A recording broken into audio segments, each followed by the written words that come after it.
from the streets, now I'm coding all night. They look at me like a fool, it don't feel right. Boot camps try to shackle, but I broke every chain. Got my eyes on the prize, ain't no stopping my reign. Used to run blocks, now I'm running these scripts. Look at them sweat, while my hustle just grips. No room for cowards in this digital climb. I'm the king of this jungle, it's my coding time. King of the code, I wear the crown.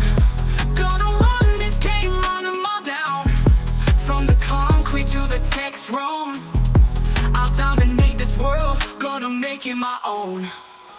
Show them who's boss from zero to hero. Turn every line to gold, they ain't keeping it real though. I elevate the game while they stuck in a glitch. Watch me rise to the top, counting every pitch. Crack the code like I cracked the streets. From back alleys to Silicon Elite. You thought you knew but you don't know yet. I'll bring the heat, ain't seen nothing yet. King of the code, I wear the crown. Gonna run this game, run them all down. From the concrete to the tech throne, I'll dominate this world, gonna make it my own.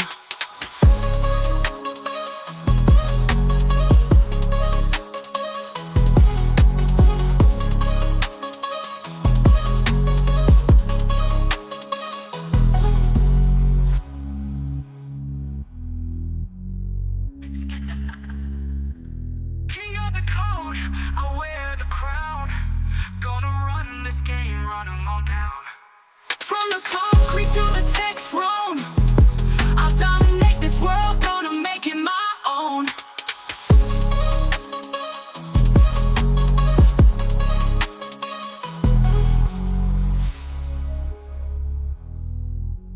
Show them who's boss from zero to hero.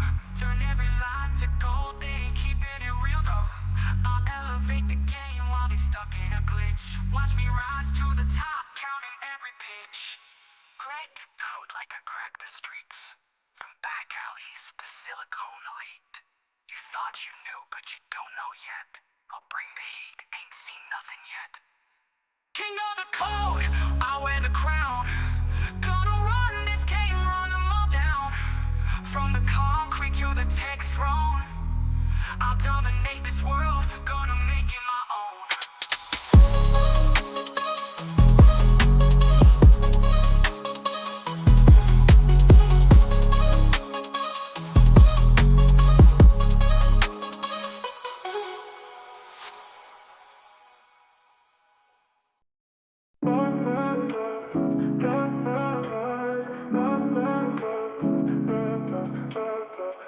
Packed my laptop, checked my pride.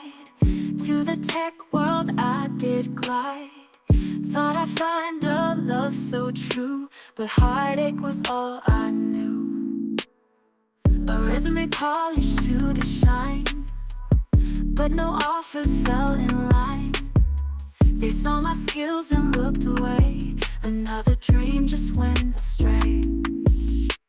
Tech is the new hood, they say. Hustling in a different way. Thought I'd find a love so bright, but left with empty dreams that night.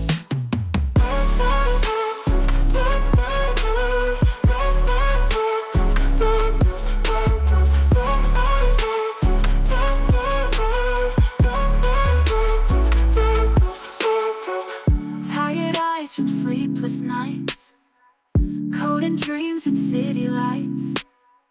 A glass ceiling still so high, underestimating makes me cry. Whispers low from booth to booth, promises that held no truth. Wanted more than just a glance, but they only saw romance. Tech is the new hood, they say. Hustling in a different way. Thought I'd find a love so bright, but left with empty dreams that night.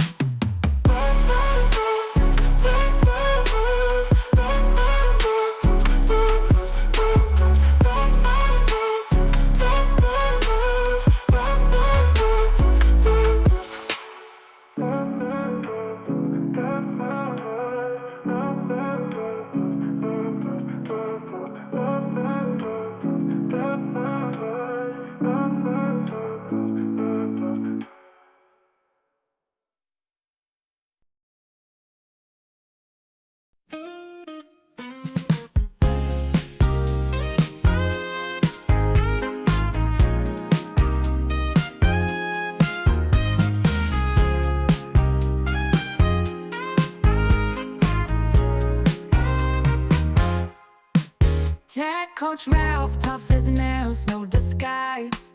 Pushing limits, yeah, he's that kind of guy. At first it's harsh, the rules feel like chains, but trust the process, there's sunshine in the rains. He cracks the whip, but it's all in love. Results shining bright like stars above. Tech Coach Ralph, you light the way. Through sweat and tears, you help us play. With every lesson, we find our might. From morning grind to the stars at night.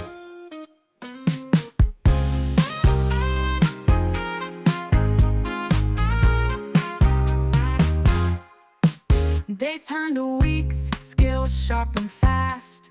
What once was a struggle now feels like a blast. Step by step, we rise and we glow. With Ralph in our corner, we're ready to show. Singing his praises, can't keep it inside. From hard ass to hero, he's our pride. Tech Coach Ralph, you light the way. Through sweat and tears, you help us play. With every lesson, we find our might. From morning grind to the stars at night. So here's to Ralph, the coach we need in this game of growth. He plants the seed.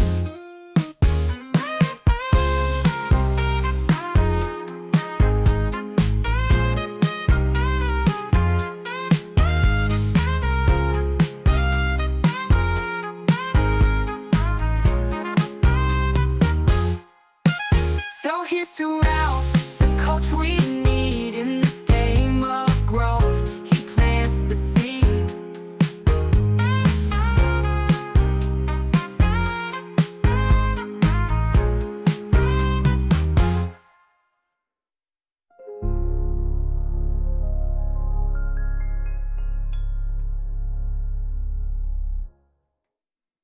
Good evening, good evening, good evening. How is everyone doing tonight? Tonight is Tuesday, November 19th, 2024. Like I said before, we are almost out of November into December and then into 2025. I am Tech Coach Ralph. We are engineered to win. Since this is Tuesday night, you know what this show is. This is the Tech Q&A show. You can call in. The link is pinned to the top of the chat as well as in the description.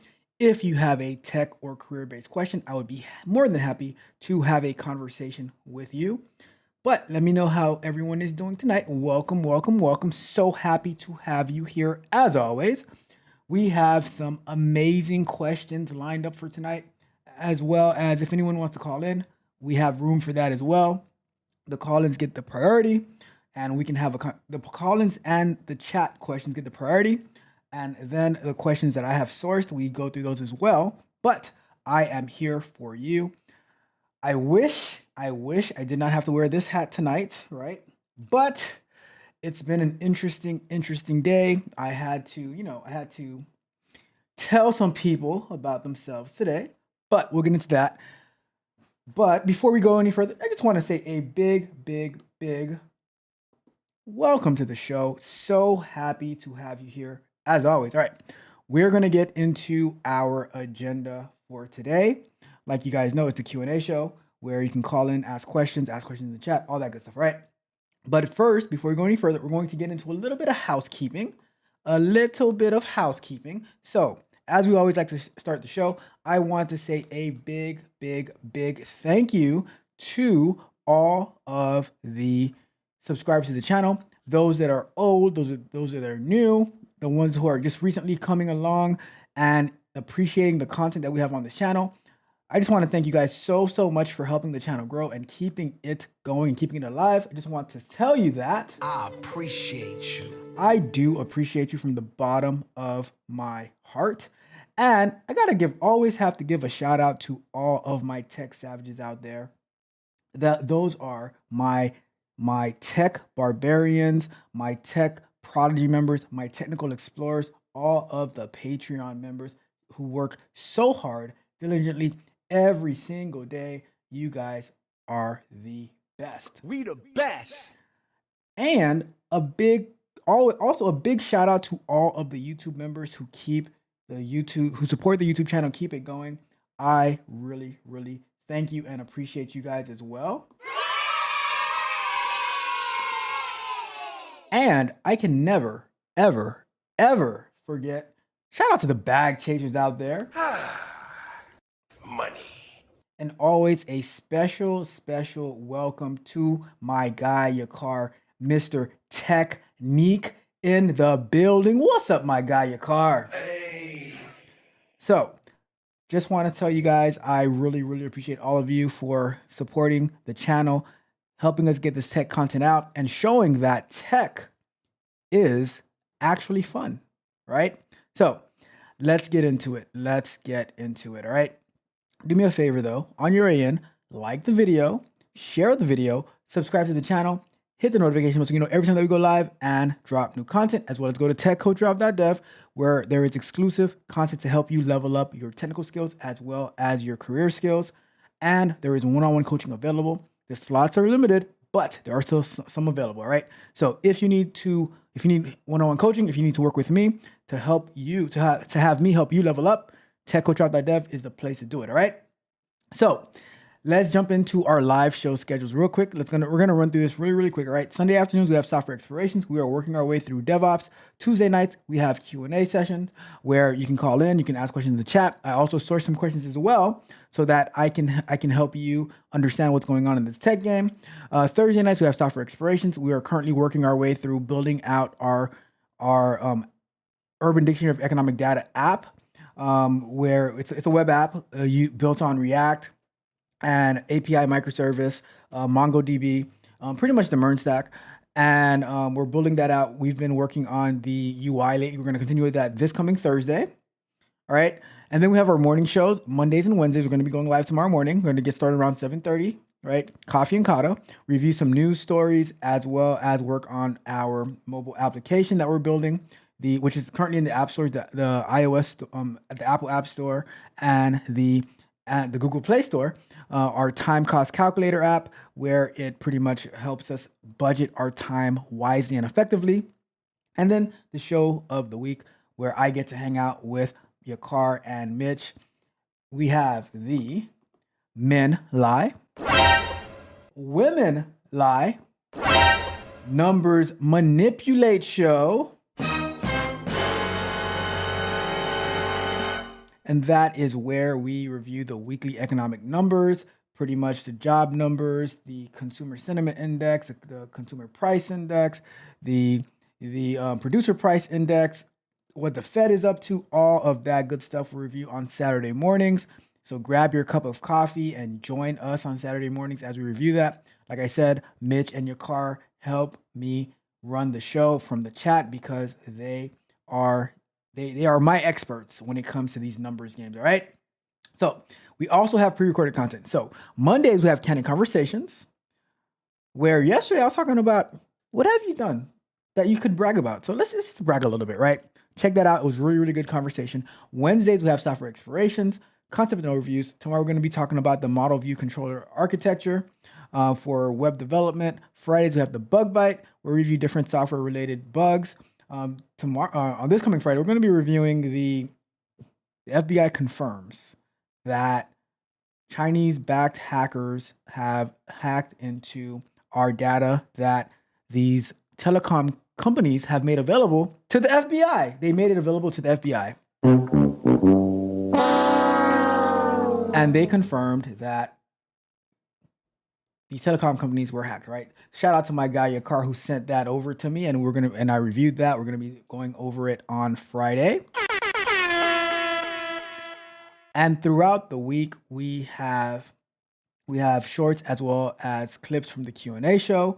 We're still working on getting more clips from the other shows as well, but that is going to be coming out very, very shortly. All right. So that is our pre-recorded as well as our live show schedule. So let's cheer for that.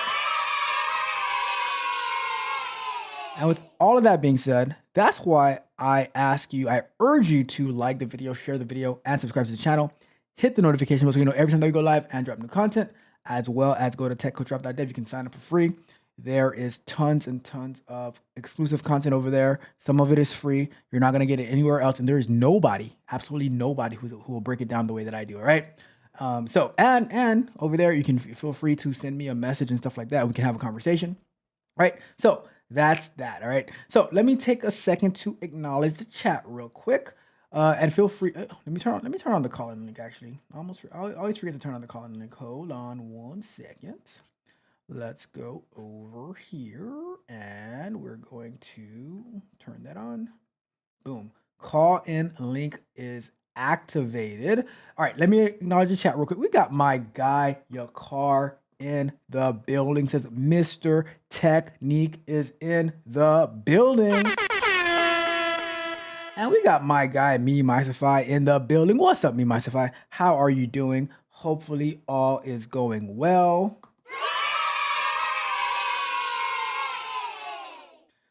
All right, so let's get to this real quick. Before I get into our questions, right? Which I'll probably end up doing a much longer candid conversation video on this for Monday, but I have to get this off my chest, right? So first and foremost, and I know Mitch is about to come in here. My guy Mitch, my best friend Mitch. Shake your bank. He's gonna come in here. Actually, he might not, because he said he's gonna be nice from now on, right? But he's gonna come in here. The old Mitch would come in here and say, "Are you bragging or are you complaining?" Right? But here you go. So I woke up this morning around 4:15. I said, you know what? I'm gonna go back to sleep. And I woke up around, like, I set the alarm to wake me up at 5:05, right? Woke up, made a cup of coffee, jumped in the sauna until about 6, and then took a shower, ran over to jiu-jitsu, right? And did the class there, came back here. What did I do when I came back here? Edited some, I went back into the sauna, and then edited some video, and went to worked for the entire day. Jumped on a call with somebody that I pretty much grew up with. We play basketball on Sundays, and they were telling me about this application that they built, him and his future wife, that they built. They're working on a project, on something that they're building. Pretty good conversation. I'll probably have them on the channel at some point to give more insight on that, right? But it's a wellness and fitness app, right? That they're working on, or it's not even an app, it's a service that they're working on, right? Really cool stuff. And then people who are established, they're like and then I jumped on another call, interview preparation, and guess what? They had barely even read the job description.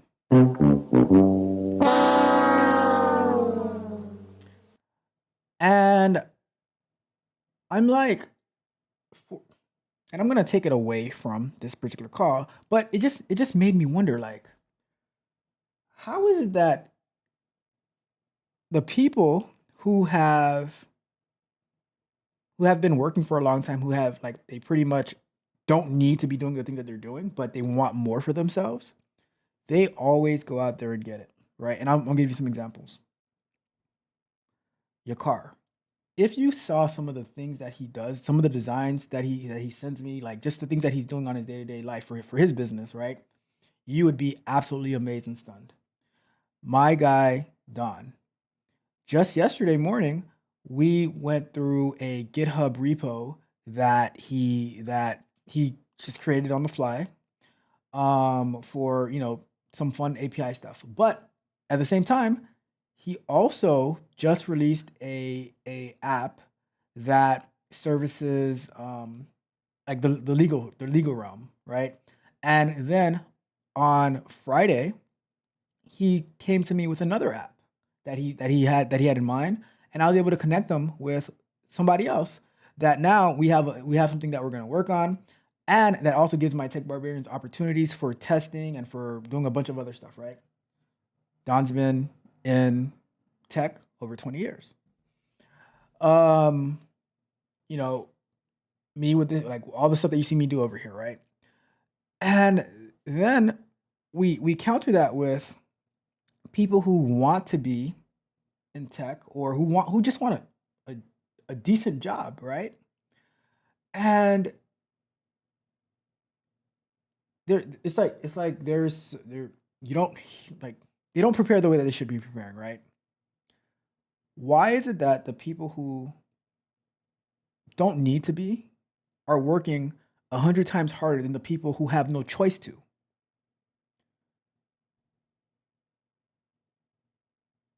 My sound is going in. Your sound voice keeps going in and out.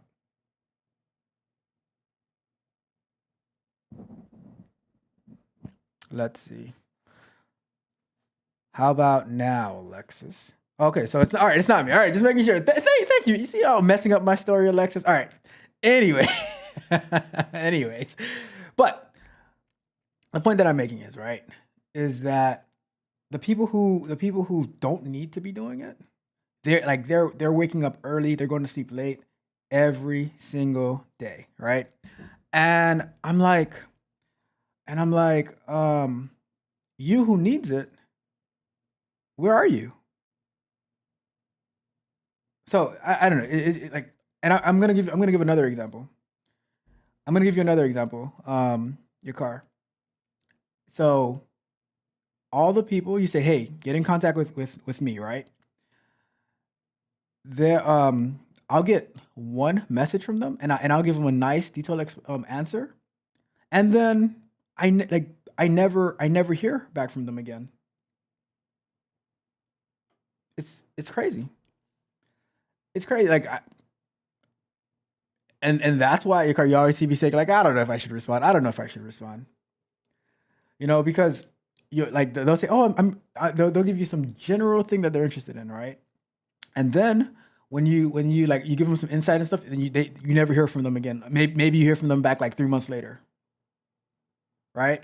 So it's just crazy to me. But I'm telling you, like, I'm telling you, I was I think their phone ended up dying because I was about to. I was like, you know what? Let me go.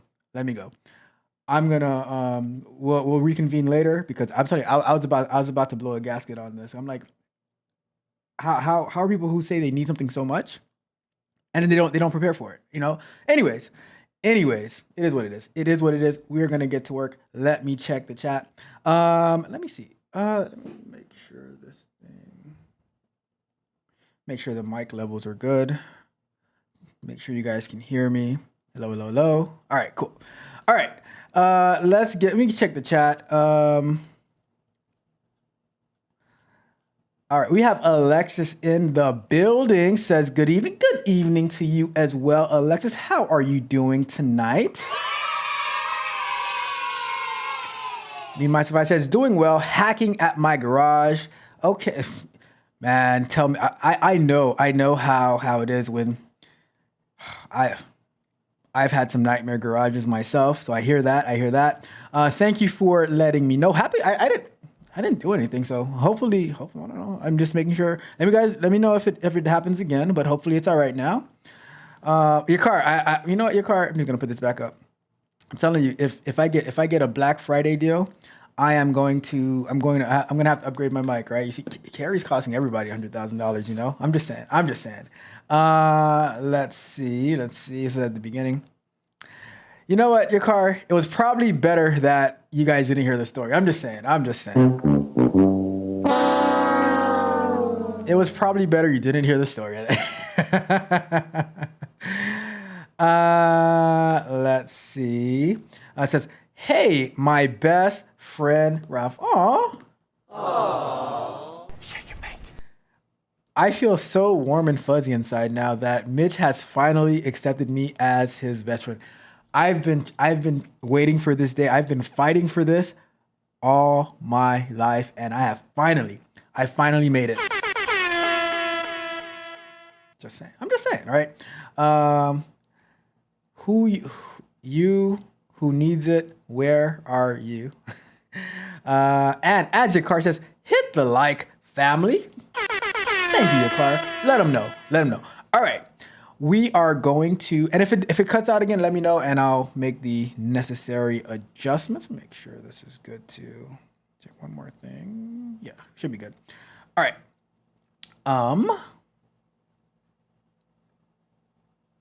What did you say ill to? Did I say, I see, I forgot what I said already. What did you say ill to?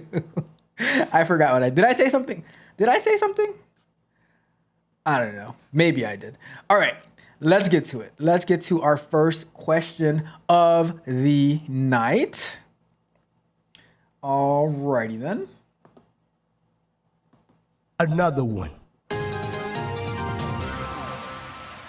Small changes that made the biggest impact on testing process. All right, so let's get to this question.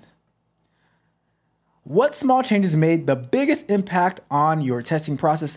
So I'm curious to learn from other QA professionals. What are the small tweaks, processes, or tools you've implemented that ended up having a surprisingly big impact on your testing process? It could be anything from adjusting workflows, adopting new tools, improving documentation, or even small habit changes. I'm especially interested in things that were easy to implement but made a noticeable difference in efficiency, quality, or team collaboration. All right, so this is an amazing question. All right, so let's get to our timer. All right, so I'm gonna tell you this, right? So this is what made the biggest impact on my testing process, because I didn't do it before at other companies, but I saw at my current company that they did this, but I refined it a little bit, right?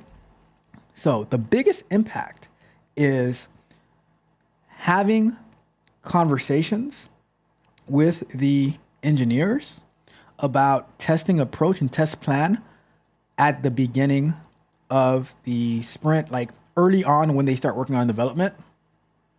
Because a lot of times what happens in QA, I would say the majority of QA, they kind of guess what needs to be done.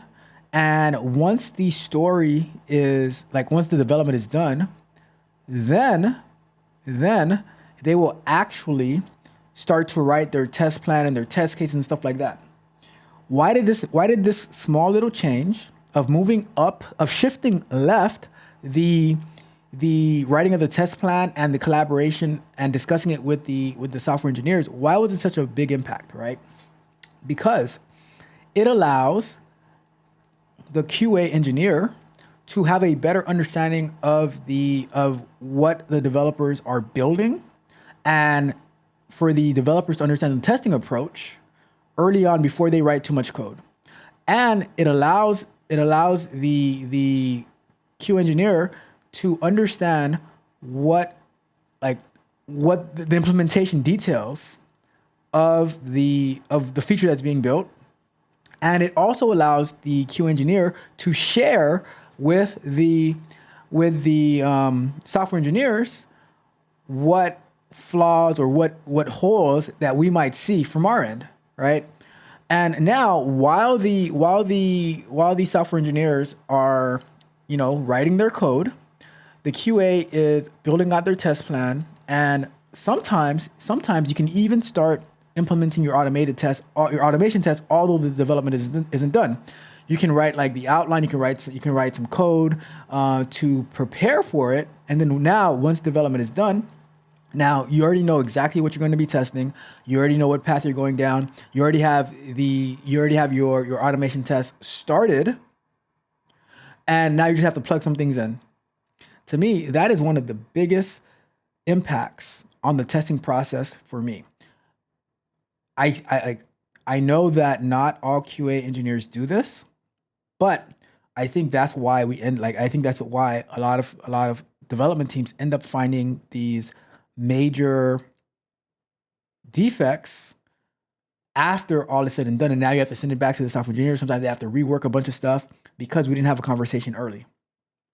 What harm is a 15 to 30 minute conversation about what we're going to be looking for, what they're going to be looking for, what they're going to be doing, so that we prevent having to rework a bunch of stuff later on?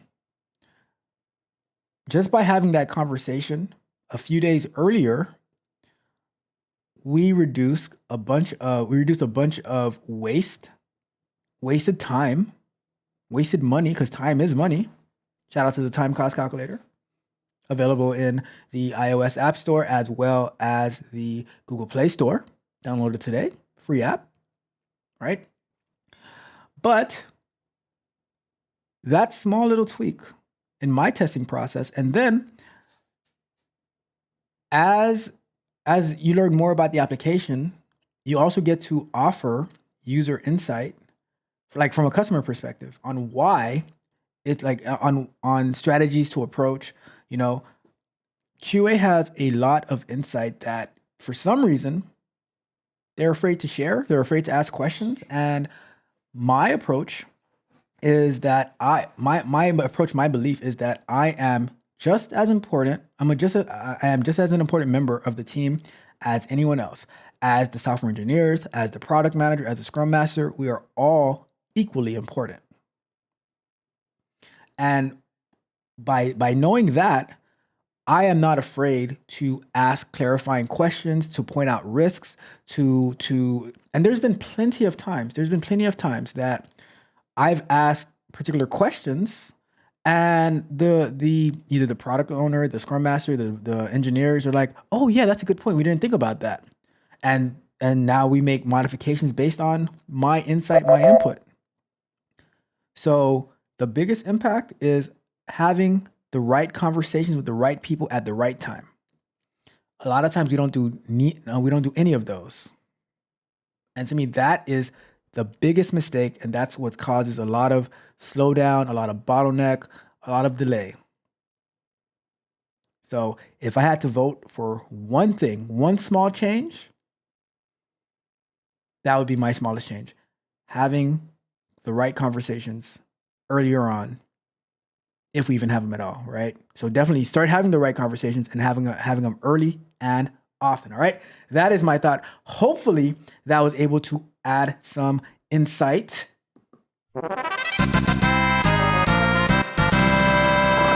All right, so let's check the chat real quick. And Yakar says he wants to hear the story. All right, let me know what you heard, and I'll recap that part of the story. Let me know what you heard, and I'll tell that part. Because I'm not sure what you heard, what you didn't hear. So I'll recap that part. Alexis says, "Ew to the warm and fuzzy." Why you gotta be that way? What? Alexis, why can't you celebrate that Mitch finally acknowledged me as his best friend? Why can't you celebrate that? Why you have to get caught up on the warm and fuzzy part of it?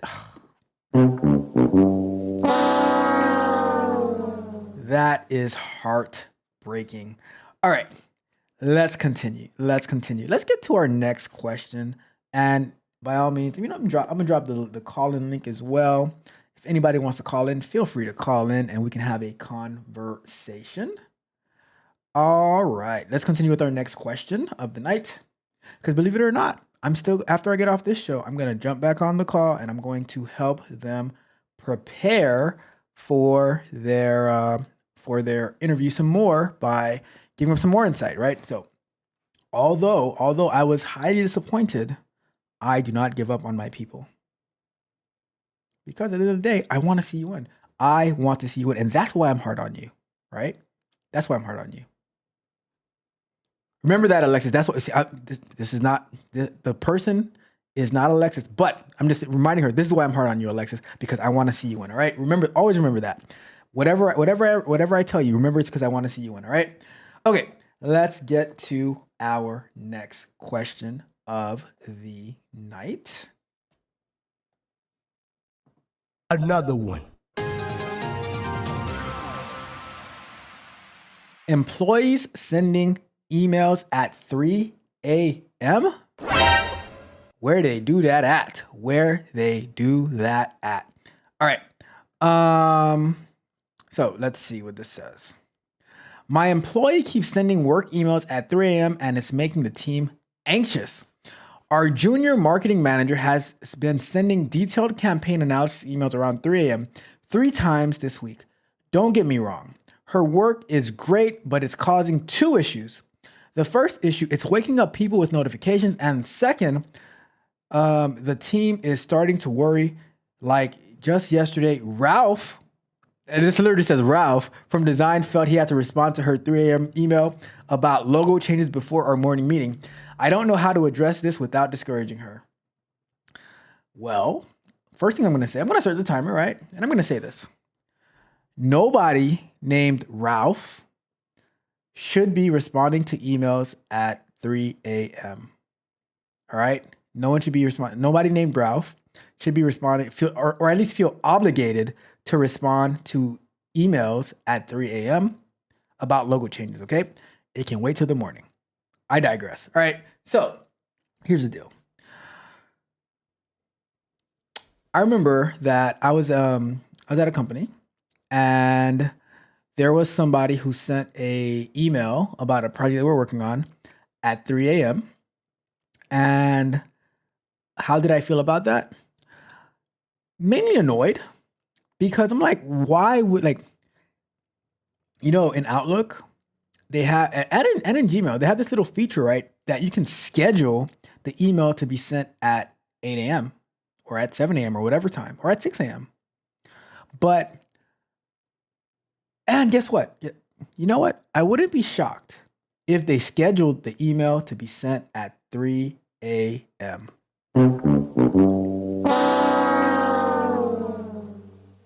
Why do I say that?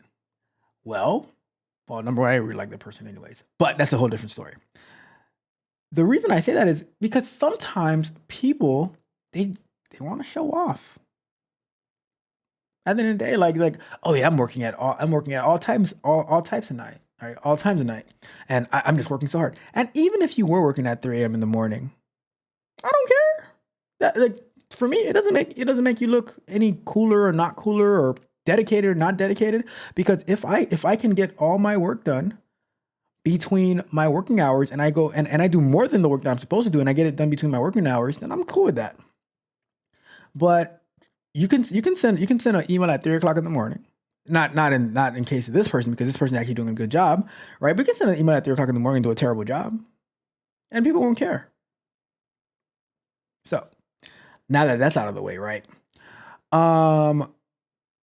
I would honestly, I think that we have to care less about discouraging one person and care more about the morale of the team, right? And I would tell her, like, hey, if you are working at 3 a.m., we probably need to have a conversation about that. Because why exactly are you working at 3 o'clock in the morning? Because you should probably be sleeping. But let's say you are working at 3 o'clock in the morning, right? Can you just use the schedule feature to schedule the email to be sent at like 7 a.m.? Because it's causing issues with the rest of the team. It's causing people to believe that they, like, number one, it's waking people up because they're getting notifications. But I also think that people should turn off their notifications. If you're not on call, then don't have your notifications on, so that you're getting random work email notifications at a particular time. But number two, like, don't be that person. I know, like, when I'm using Slack and I do a everyone tag and it says, hey, do you wanna I think it does that in Discord too, but do you wanna send this message across people in like 25 different time zones? And I'm like, okay, I don't know if there's 25 different time zones, but you know what I mean, right? You know what I mean?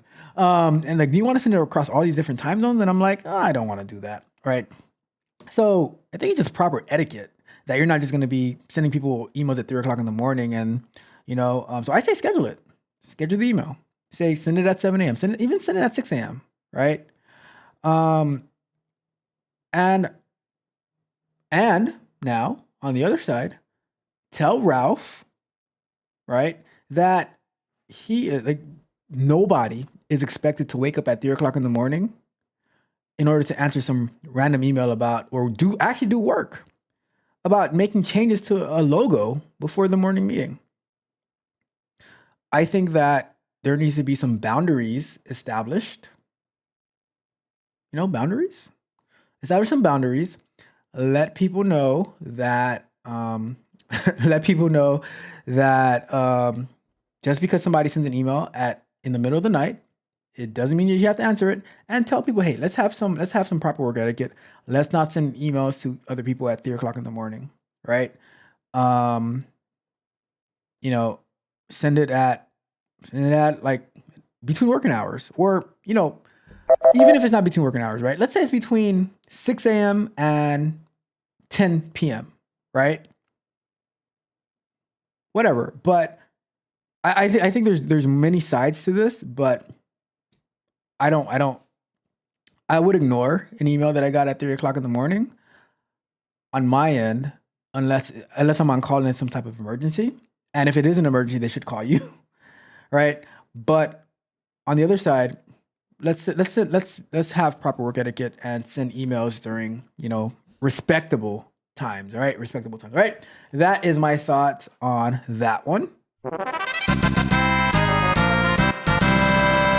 All right, I think your car told me where I left off, so let me check that real quick. Let me make sure there's nothing else in the chat. All right. Your car says facts because I might be up. I'm telling you, it's like sometimes I'll just like drop a message in your car and he like, because he's 3 hours behind me. So if I drop a message around 6 o'clock in the morning and he responds, I'm like, what are you doing up?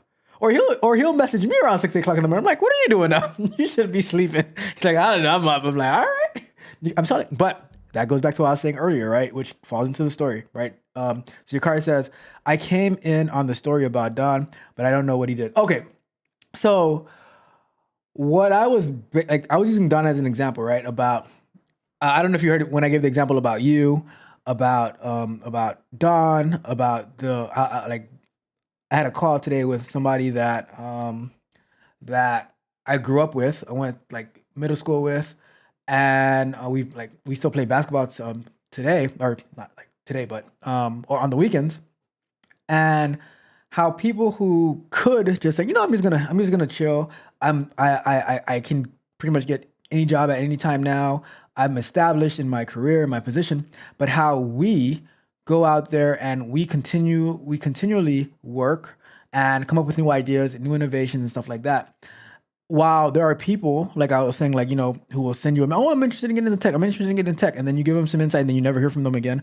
Or and this was stemmed from, I was helping somebody prep for an interview and they were totally unprepared. I sent sample questions, like you might get questions like this. And here's some questions to ask. They didn't prepare at all. And I'm like, are you serious? Like, people say, and I'm saying people say that they want to get into tech, they want these jobs, and then they don't prepare for it, and they just expect it to be given to them, right?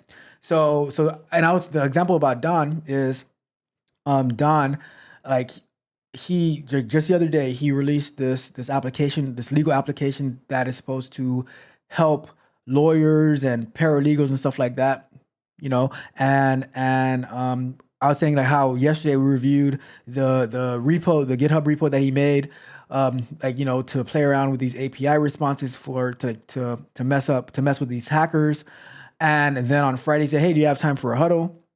And he was showing me this this idea that he had, this concept that he had, and I was like, oh, you know what? It would be good to talk to about this. And I brought in one of my tech barbarians, and we're having a conversation, and now we have a whole idea and a whole thing that we're going to be working on. And just to say that, like, how certain people, even when they don't need it, they can't stop building and innovating. And I was thinking about you, like how when you send me some of your designs of like some of the shows that you go to and your exhibits and stuff like that, and just your graphic designs, how like you don't need to be doing these new things all the time, your car, but you continue, and we continue to get better every single day. And I'm like, the stark contrast between those who don't have to and they continue, they can't help it, versus those who want, like who say they want to, but they don't do anything to back it up. So that's what that story was. Let's see. All right. So yeah, if you have any questions about that, let me know. But Chris says they want it to be easy and they want to pick it up right away. And how long have we been doing this? We've been doing this for like 20 years and we're still learning every single day, right? We make it look easy and fun. Then bam, accounting pulls up. Accounting's like, what it do? But I don't know. Like that's a good. Like we make it look easy and fun. Do I make it look easy? I don't know. I try not to make it look easy because I show all the struggles, all the errors that we have, all the times that we fail. I try to show that on the channel. So I don't know. I try not to make it look like easy. I do try to make it look fun though. But it's not fun in the actual code itself, but it's more fun on gamifying it, the adventure, all of that stuff, you know? So, but yeah, like, I don't know. It's hard. It's hard to say. Mentions they want what it looks like, not what it feels like. Bars. I call bars on that. Message. Yep.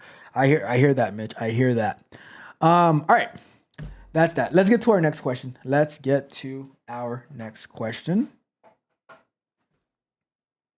Do me a favor though, like the video, share the video, subscribe to the channel, hit the notification bell so you know every time we go live and drop new content. If you want to call in, if you have a question, the link is pinned to the top of the chat as well as in the description. So you can click on the link, call in, we can have a conversation. All right, let's get to our next one. Another one. What in the world is going on? Hold on. Let me fix that. How did that happen? No QA apparently. Let's see this one. There we go. All right, cool. We're gonna do that again. You know what? We will build it as we fly it, and we will learn to continue to improve. Right? Let's get to it. Let's do it again. Another one. Why they always hating on UI automation? Don't be hating. All right, let's get to this question. Things all over the place now. All right, so I see a lot of hate about UI automation. Saw a lot of LinkedIn posts saying filling up forms, clicking buttons is not real automation check. Instead, put focus on back-end testing. Well, I understand the flakiness and slowness of UI testing and possibly high maintenance, but customers do actions in the UI, right? Besides, why even tool like Playwright promotes lots of UI topics if UI automation is not important at all? Help me shed some light on this one. How do you strive a balance between API and UI, or should UI automation not be adapted at all? Bruh. Okay, so let's start a timer on this one, right? I think that the premise, or I think that at the end, so the last question that you asked, right? Let's start with that. Should UI automation not be adapted at all? Of course, UI automation should be adopted. I guess you meant adopted. However, it's what you're asking, the balance between API and UI automation, right? Now, let's start off with this. Why do people say that clicking buttons and filling up forms is not real automation? I've never seen anybody say that. It is quote unquote real automation because you're not manually doing it, but it is on the UI. And as you properly stated, there's a lot of flakiness and slowness that comes with the UI testing, and it is very, very high maintenance because as the web engineers, the web developers make changes to the application, it can totally break your UI tests, right? Customers do actions in the UI. However, with proper web development or proper software development, you want to have as little functionality on the UI as possible, as little business logic. When I say functionality, I mean business logic. As little business logic on the UI as possible. all of that business logic should be handled on the API level, right? Tomorrow's presentation on the model view controller is going to be talking about just that. The model layer, which is like your data, the controller, which goes between, it sits in the middle, it's the middleman, has people skills between the view, what you visually see, and I guess visually see is redundant, but whatever, what you see in front of you versus what happens in the background. And the controller sits in the middle between the data and what you see, right? We're gonna break that down tomorrow. But what's important is that you put as many tests on the API level as possible, because on the API level, you can have tons and tons and tons of tests, tons of variations of the test, right? And they should be able to run in minutes, if that long, right? So you can have I remember I was working at a company, right? I put 1,000 different API tests, positive scenarios, negative scenarios, and I had a Excel spreadsheet. Actually, I used a Google sheet, right? But I had a spreadsheet of all the variations of test data, and it would run in like 2 minutes, over 1,000 different tests. If I tried to do that on the UI, it would not be possible. Do not come. It would not be possible. So this is why we highly, highly stress API testing. And we say the UI test should be just to test very particular things, right? So that maybe you have one test filling out a form, but you don't put all the different variations of the form. If you can test, let's say you test 2 scenarios of filling out a form, right? That the form can be successfully submitted. And if you were to try to submit a form with invalid data, it would actually return an error from the API, right? That could be 2 scenarios, but you're not going to test every single variation just to make sure that the API error message is coming back to the UI. That's good enough for me. Just to, and then now we're focusing like for the UI test, the web developers should be writing unit tests for the UI, and the backend developers should be writing unit tests for the backend. So look at the testing pyramid. At the very bottom of the testing pyramid is the unit test. And that can be your unit test for the front end, your unit test for the back end. They should run in seconds. You should get fast and immediate feedback from those unit tests. Now, the next layer is going to be your integration tests. And those integration tests include like your API tests, your business logic, right? Just think about it as business logic. All the different variations of the business logic is tested on that layer, right? Next up, we can go into the UI tests, right? The UI automation tests, where you can test like just to make sure like, different things are showing when you like navigating a little bit. You can have an end-to-end test, but it can be like a positive end-to-end test, right? Making sure you can get from point A to point B, and that order, let's say it's an e-commerce, orders are being confirmed, right? That's what you are looking for. And then at the very, very top layer, those are your manual tests.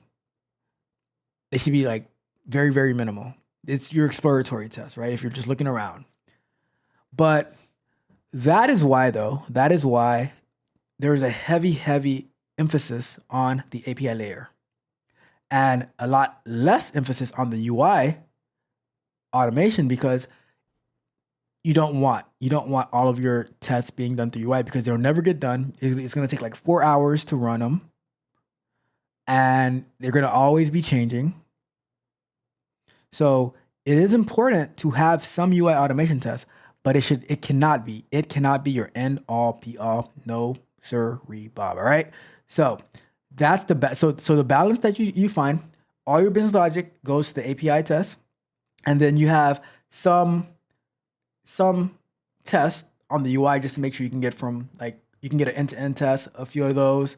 The most critical paths, those are the ones that you should focus on your UI, but the majority of your tests have to be, there is They need to be based on the business logic, right? And then the unit test, there should be the most of those written by the software engineers, the backend engineers, and the front end developers, right?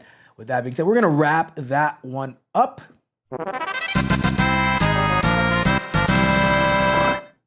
All right, let me check the chat real quick and see what we got going on. We got Prince Marky D in the building. What's up, Prince Marky D? Says, what up from Nashville? Black is in technology. Shout out to you. What's good? What's good? What's good? So happy, as always, to have you here. If you guys have any questions you want to call in, feel free to click on the link in that's pinned to the top of the chat, as well as in the description, and it is about to drop in the chat again. If anybody wants to call in, feel free to click on the button or on the link. All right. Let's see. All right. What else do we got for tonight? Let's keep the show moving along. Do me a favor, like the video, share the video, subscribe to the channel. Hit the notification so you know everything that we go live and drop new content, as well as go to techcotrap.dev. You can sign up for free. Tons and tons of exclusive content. Some free, some not so free. And you can sign up for one-on-one coaching with me, all right? So let's get to our next question of the night. All right, hold on. Let's stop the show real quick. My guy Mitch says, I saw the Afrotech date stuff. So did you see like the review of it, or did you actually see like what did you see of it? Like did you actually see it, or did you just see people talking about it? Because I'm curious. I'm just curious to know. I'm just curious to know. It's funny to me. Anyways, enough of that. Says your boy promoting QA now. What? Hey, it is what it is. Mitch. It is what it is. If that's what they want to do. But you know what's gonna happen though? You know what's gonna happen? I don't want to say this. But I will. Here's what's gonna happen.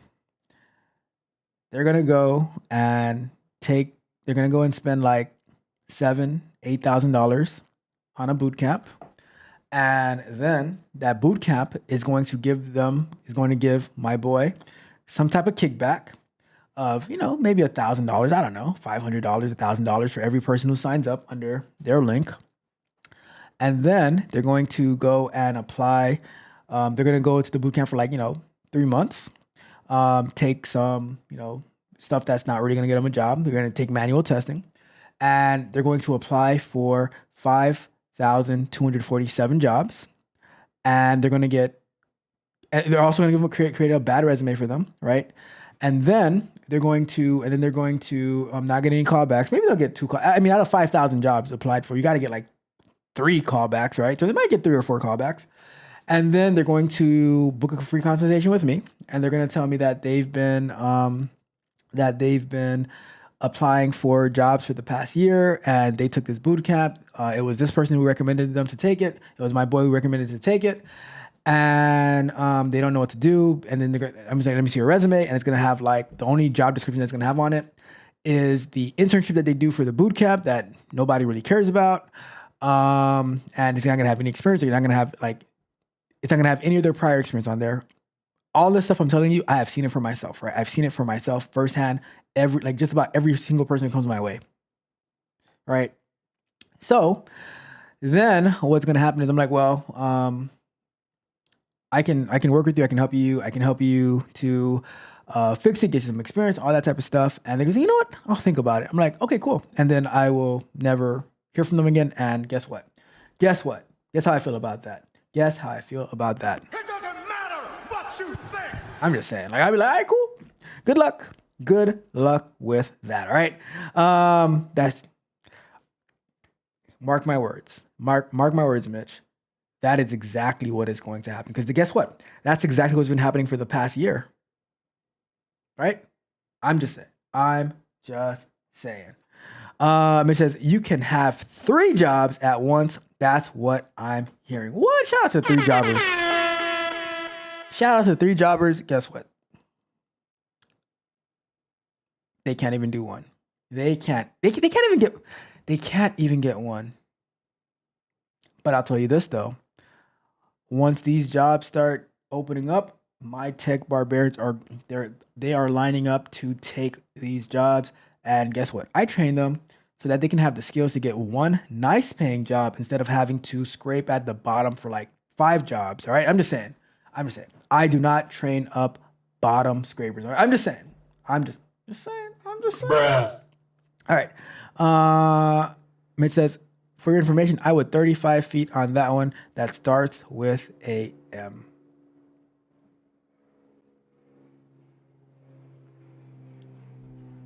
It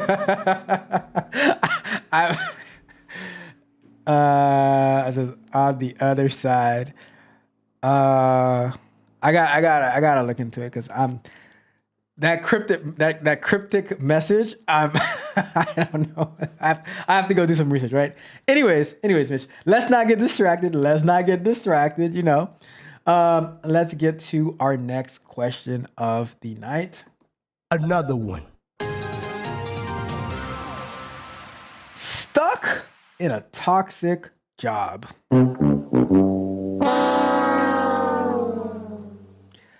I hate working. What do I do? I have a lot of experience in different job fields, from becoming a receptionist, a teacher's aide, a dog trainer, working for Tesla. Okay, that took a twist. Okay, what did you do for Tesla? Let's clear that up. What did you do for Tesla? All right, a server.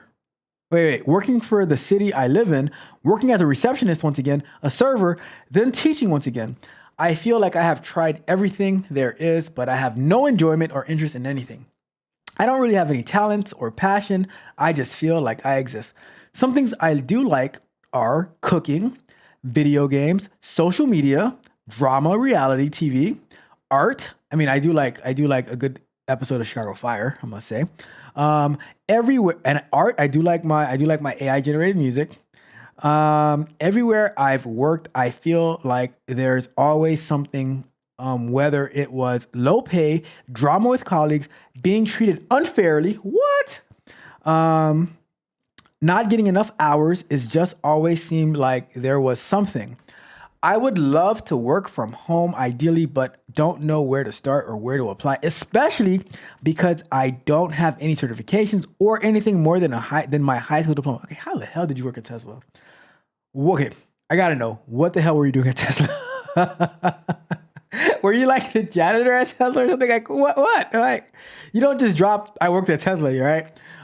However, I need to work because I have bills and rent to pay, and I'm rather glamorous with my expenses. I like to keep up my appearance and spend money on myself, such as nails, lashes, etc. I am always truly at my wit's end with this and just feel really lost and don't know what to do or how I can enjoy making money. What should I do? Bruh. Jesus Christ. Well, I have a question. Start the timer. I have a question. Where did it say that we are supposed to enjoy what we do? That's my question, right? Where did it say that we had to go on a mission to find something that we like in order to be able to survive? I thought the number one priority was to be able to survive. And if you were either lucky enough or smart enough to pick the right field, then you might have the best of both worlds. But I was never told that it was guaranteed to you. Mitch, my guy Rod Brown, Alexis, your car, me, Mysify. Did you guys get the owner's manual of life that said that, hey, you are supposed to enjoy whatever it is that you do in life in order for you to be able to survive? I'm just saying. I'm just going to throw that out there, right? I'm just going to throw that out there. Now, I don't know how old you are, this person is, but it sounds like they are the number one contestant on and in the Victim Olympics. You would love to work from home ideally, right? But as we all know, It doesn't matter what you think. now, see, I guess I'm wearing the right hat today, right? I guess I'm wearing the right hat today, right? Because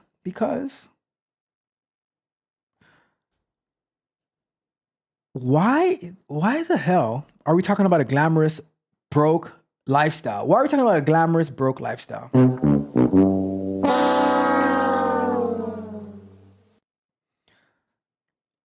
Here's my advice. Stop with everything that you like or care about and focus on what can you do to have a better life. And I'm not referring to the things that you like to do. What about the things that you have to do? Maybe it's getting some type of education. Maybe it's working, really, really hard so that you're not getting lacked hours, that people aren't, because maybe you're not getting enough hours because maybe people don't really want to work with you. Maybe they find you lazy. It is quite possible that you might just be lazy. And maybe the reason that you think you're being treated unfairly is because you're not working, right? Because if one person is working harder than the other, then you're not putting yourself in the position to be treated fairly. Maybe the drama with the colleagues is because you're not easy to work with, So you might need an attitude adjustment and not the drink, right? You might need an attitude adjustment. You might need to learn something.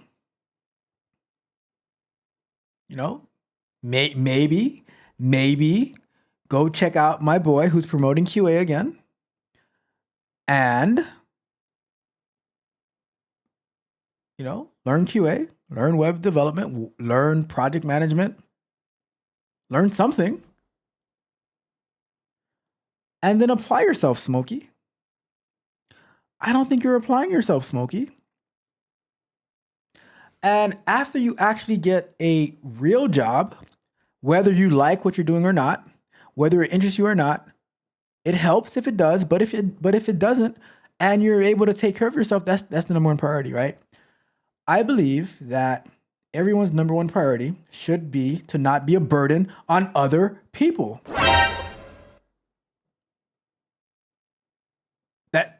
Am I wrong for saying that? Mitch, am I wrong for saying that? I believe the number one priority is to not be a burden on other people, especially if you are a grown person. Just saying. And now, after you are able to take care of yourself and live your quote unquote glamorous lifestyle to get your lashes and your nails done, possibly a BBL, who knows? Maybe you already got that, who knows, right? Then you can start worrying about the thing that you actually like to do. Because I don't believe we should even be thinking or considering fun before we have taken care of ourselves, like financially, work-wise, etc. Last thing I'll end this one with, right? Jim Ron. I remember he said that a lot of people, they're planning their 2 weeks vacation, right? Every year people go on vacation and stuff like that. They're planning their 2 weeks vacation, but they spend their entire life as if they're on vacation. And I was like, that's a good point. Because we're set in our ways, like I was talking about earlier, how some people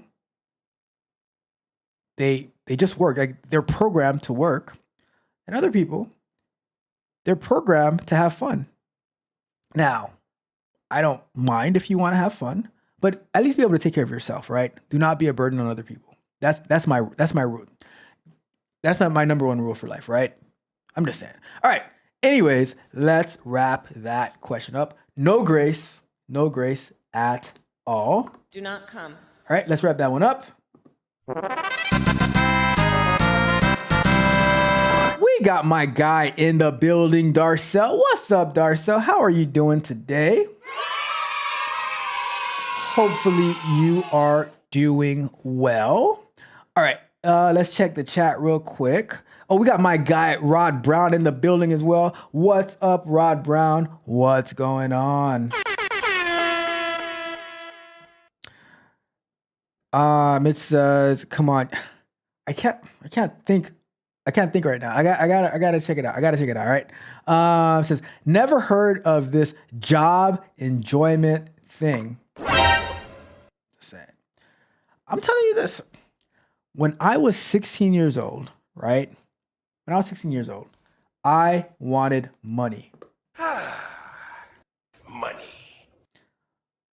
You know what job I took on for a couple of days? I was working at the Greyhound track for a few days on getting those Greyhound dogs back in the after they run, getting them back in the cage or getting them in like the starting line, whatever, right? Because I wanted money. I worked at a park. I was at Greyhound for a couple of days until my dad said, "No, you can't work at that one anymore." But I worked at the park for years. I worked 2 jobs, the park and when I was doing tech support, and I was still going to school.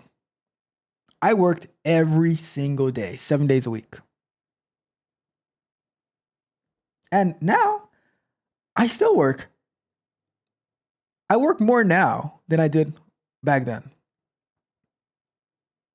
Because this channel is work. Coaching, my regular day job. So there's no excuses. No grace, no excuses. All right. Let's see what else we got. Prince Marky D says, "Talk that talk." Prince Marky D says, "I get ran out of the room for saying this to young tech pros who think they are supposed to get influencer money for doing 2 pull requests per month."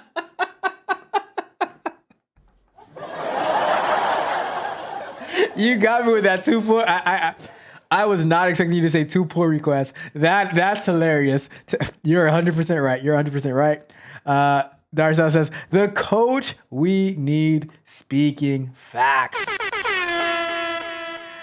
Mitch says, "You bragging or complaining?" Mitch, did you see the beginning of the show where I was talking about you were gonna say that? When I was talking about I woke up at like 4 o'clock in the morning and then I went back to sleep until 5, went into the sauna, went to jiu-jitsu, came back, went to the sauna again, edited some video, and then worked for the whole day. Jumped on a call with a friend from middle school talking about this app or this project that he's working on, and then got on another coaching call. And then jump on the show, and then got to jump out, and then after the show, going to jump back on the call again to help him out. Did you catch all of that? Because I said Mitch is gonna say, "You bragging or complaining?" Mitch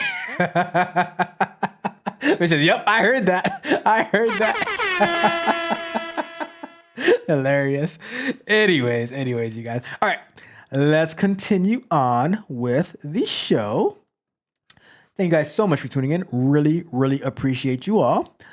All right, let's continue. Do me a favor, like the video, share the video, subscribe to the channel, hit the notifications so you know every time we go live and drop new content.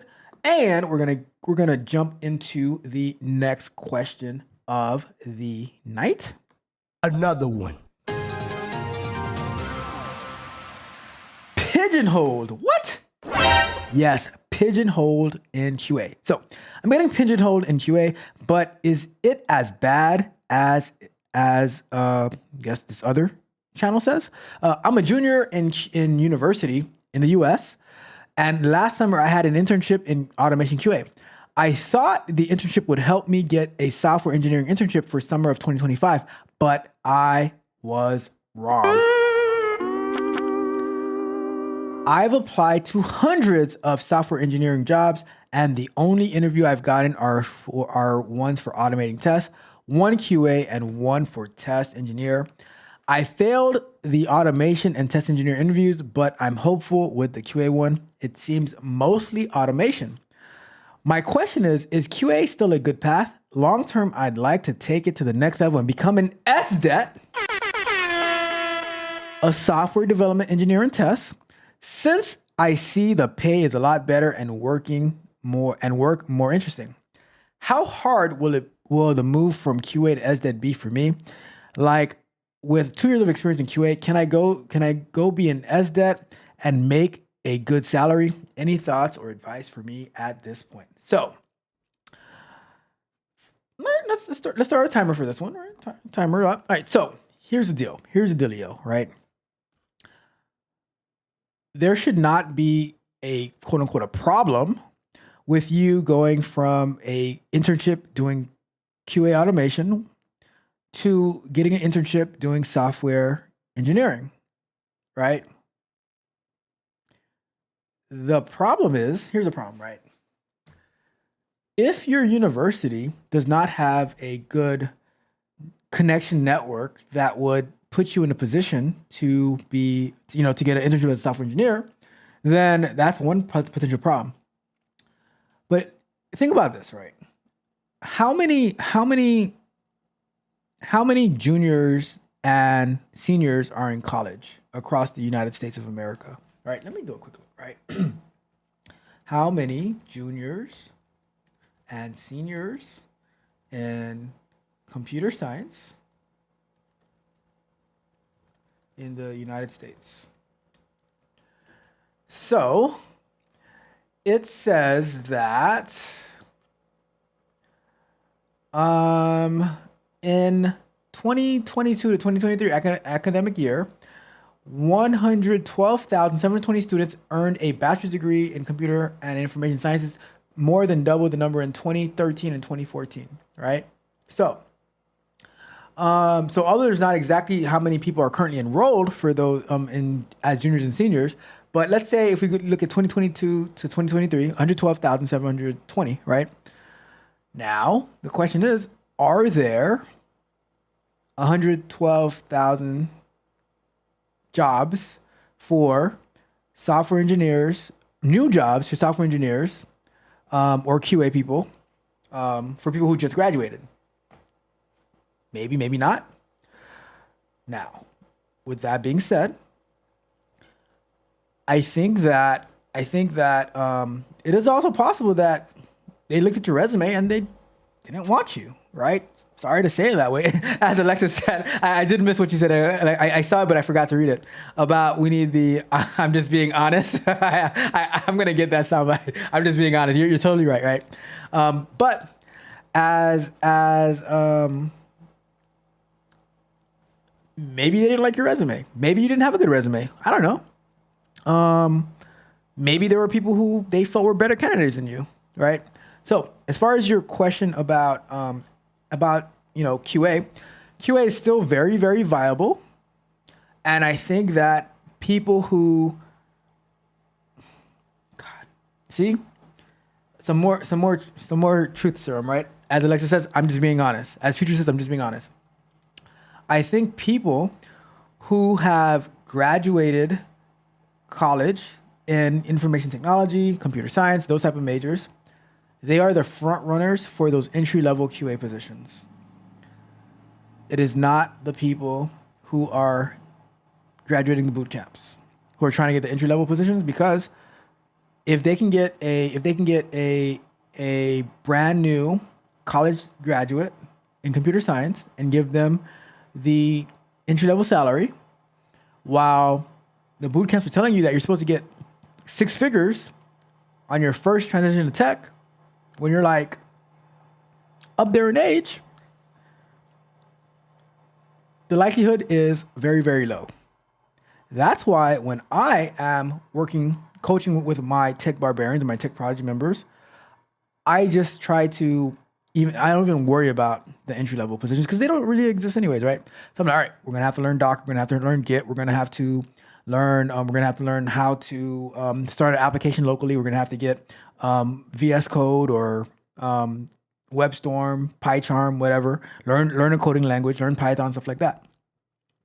Because I know that those entry level positions, the companies are looking at the college graduates to fill them with those positions.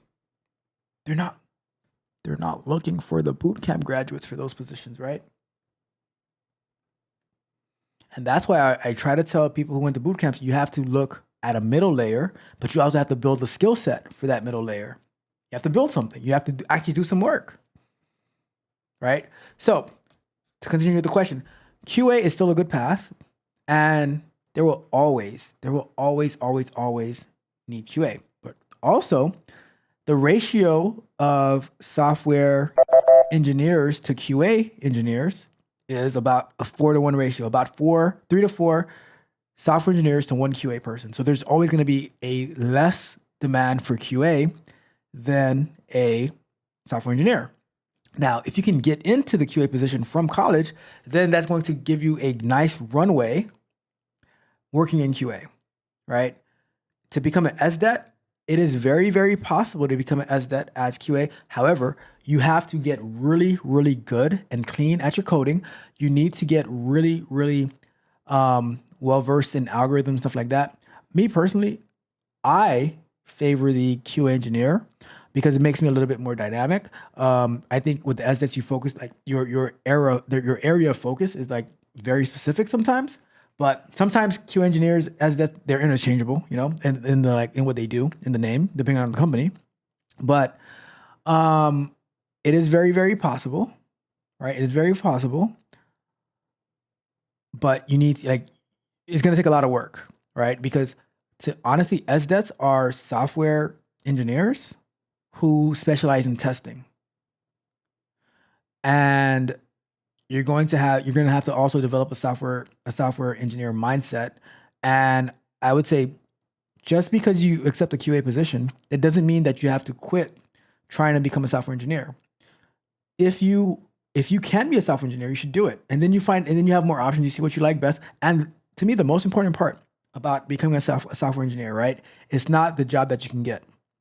It is the ideas that you can develop and applications you can build for yourself. You know, and I think that is the lacking part, the critical thinking skills that software engineers bring. Because when you're interviewing to become a software engineer, they are looking at your critical thinking skills. And when I'm interviewing QA people, I'm also looking at their critical thinking skills. Maybe slightly different than how a software engineer thinks, but it's still very, very important. All right. So hopefully that offers some insight. But yes, you can definitely become an SDET from QA, but you have to do a great job as QA. All right. That is my thoughts on that. Let's wrap that one up. All righty then. Let's see. Your car says, "Are you complaining or bragging?" I love that question. I love that question. All right. Let's continue on with the show. Let me drop the link in case anybody wants to call in as well. You know how we do. Love to have conversations with you guys. I don't have a headphone over here.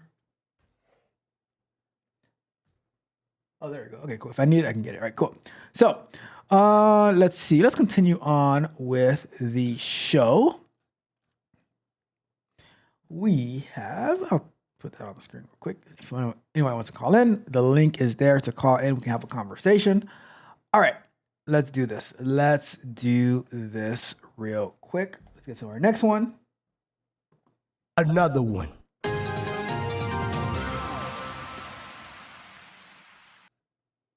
Do you recommend me job hopping from backend software engineer to test automation engineer? So, all right. So it says, I've been working as a backend software engineer for 5 months as a junior for a startup. I received a job offer as a test automation engineer last week, and I have many doubts about this since I feel that the ceiling for QA automation is very low comparing to the ceiling for a regular software engineer. So that's a good question. Let's start a timer. So, I guess the question is, should you go from a backend software engineer to a test automation engineer? Ugh. So, while there is great value in being a test automation engineer, I would not recommend going from, unless you want to stick to QA and stick to testing, I would not recommend you going from a backend software engineer to becoming a test automation engineer.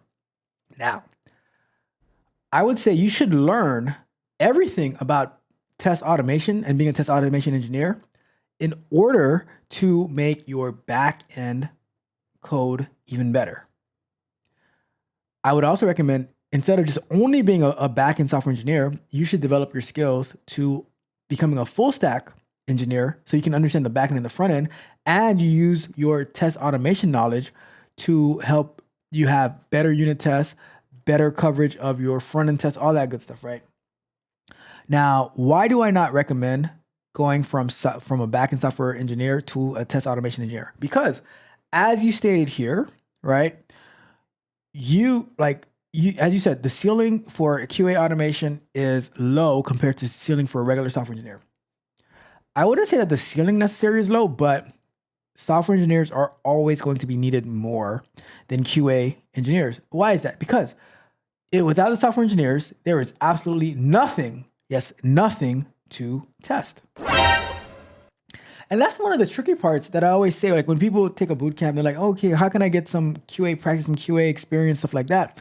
I'm like, it's kind of hard to do that because you could go to like Amazon or whatever website, DoorDash, as we did in the past, and write some automation tests based on what they have, but it's not the same thing, right? You don't actually get the hands-on experience of working in a project.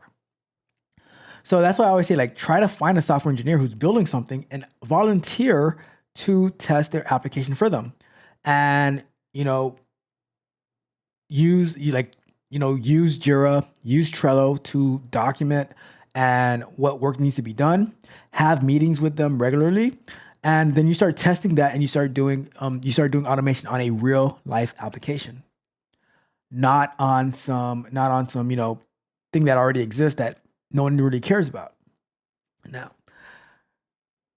but as a software engineer, right, I would say if you're worried about like how far you can go, I would say stick to being a software engineer, because there's going to be a lot more opportunity as a software engineer, because software engineers are always in much more demand than QA engineers.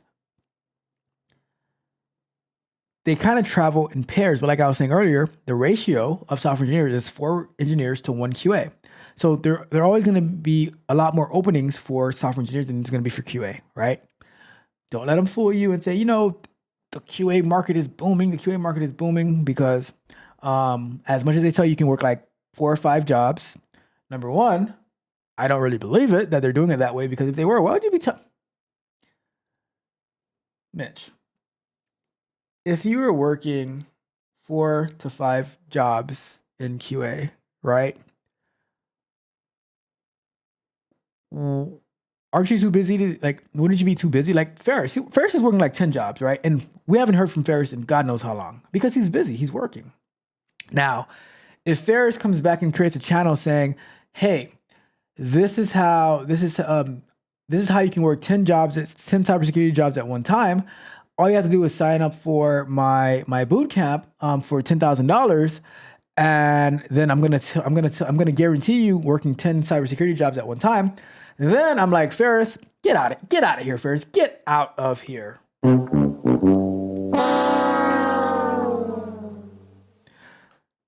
So, because all those people that say they work like 10 jobs and they can have you working 10 jobs as well, I never see their disciples actually doing that, right? I'm just saying. No hate thrown, right? No hate thrown. So my thing is, if you care about the ceiling, stick to software engineering and develop those skills. Take a course on QA, on test automation, so that it can make you more well versed, more dynamic, a better person to actually work with.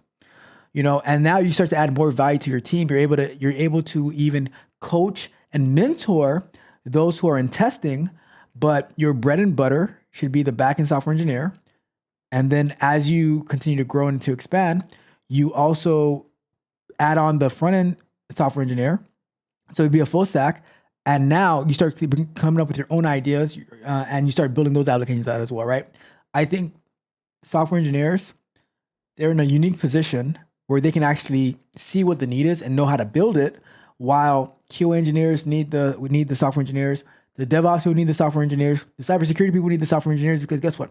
If nobody's building the software, nobody else has a job, right? Nobody else has a job. You have nothing to protect. You have nothing to test. You have nothing to build CI/CD pipelines for. So the software engineers, they are point and center, because if there's no software engineers, we don't need product owners either, right? We don't need Scrum Masters. So we need the software engineers to be able to build the applications that we come up with, all right? So that is my thoughts on that one.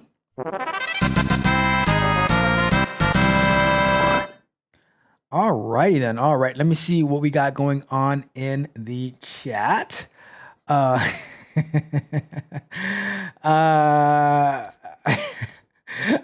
Mitch says, disciples. Yeah. I call it as it is. Mitch, should I have said they're minions? Would you prefer me say minions? Just saying. I'm just saying. All right. All right. Let's continue on with the show for tonight. We are good on time. Nice. It looks like we're gonna get out of here early tonight. I would love that because I have a lot of work to do. Right. A lot of work to do. So, let's continue. Do me a favor, like the video, share the video, subscribe to the channel, hit the notification bell so you know every time we go live and drop new content.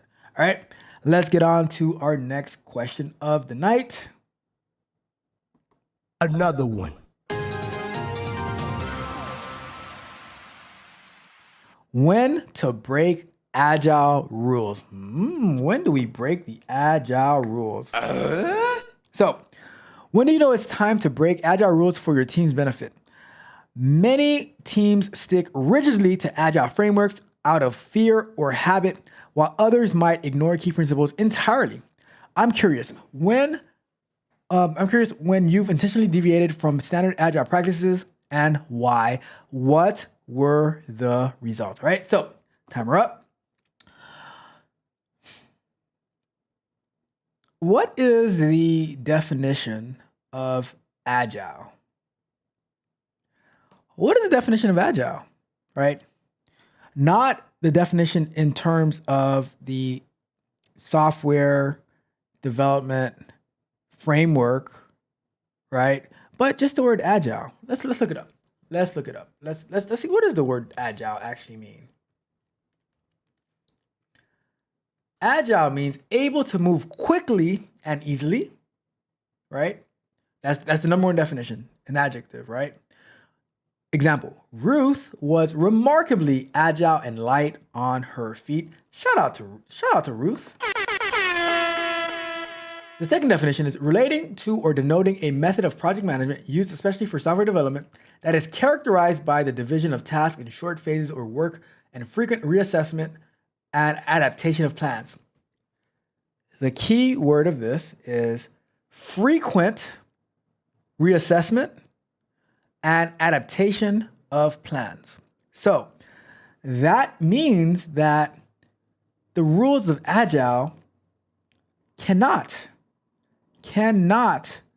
be rigid, right? It can't be rigid because that would defeat the whole definition of the word.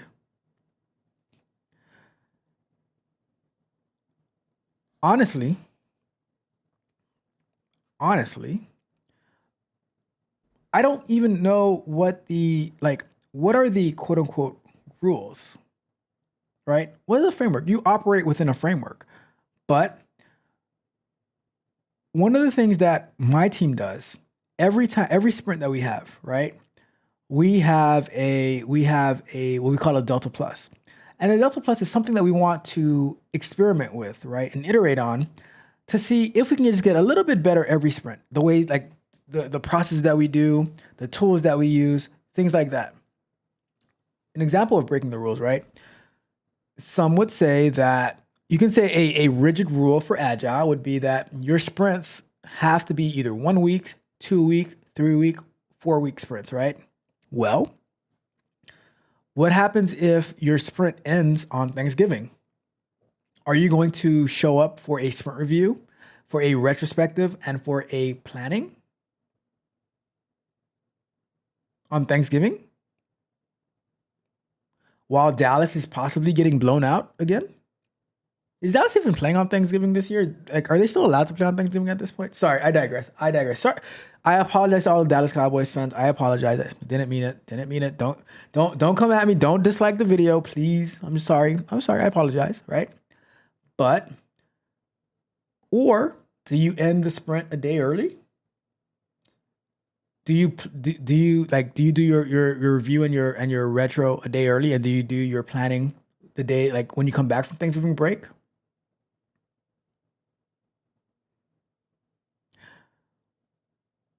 Or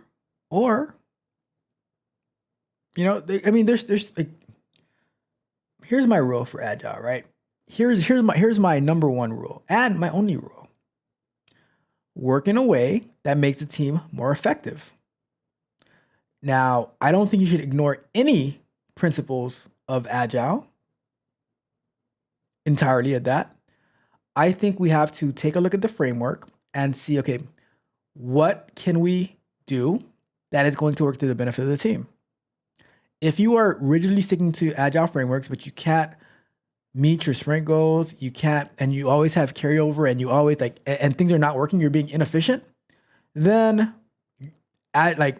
you're doing yourself a disservice. You're doing your team a disservice, and you are discouraging your team. See, and I'll give a quick example, right? I remember a time where we were planning, and we had it was like we had pretty much 1 week of time to work on the sprint work because of things that were happening in between. And I said, does it really make sense to start to only have 4 days of a sprint and set a goal that pretty much is going to be we're not going to be able to get it? And it was met with well, let's just keep the process. And I'm like, well, the process doesn't really work in the situation. And then, lo and behold, after the sprint, we didn't meet our goal because we just didn't have the time to actually work on this type of stuff. And now in our metrics, it shows that we didn't meet our goal, but it was an impossible goal to start with. And even if the data is mainly for us, nobody's really looking at it, right? But why put yourself in a position to have the team be discouraged by not being able to meet, or just putting yourself in a position to fail, right? And in the when reviewing, I'm like, this was a bad idea. Let's not do it again, And everyone had the same feelings, but being able to see what's not working, see what's not right, and make adjustments to it is the key. That's what it means to be agile. As one of my worst favorite actors, one of my least favorite actors.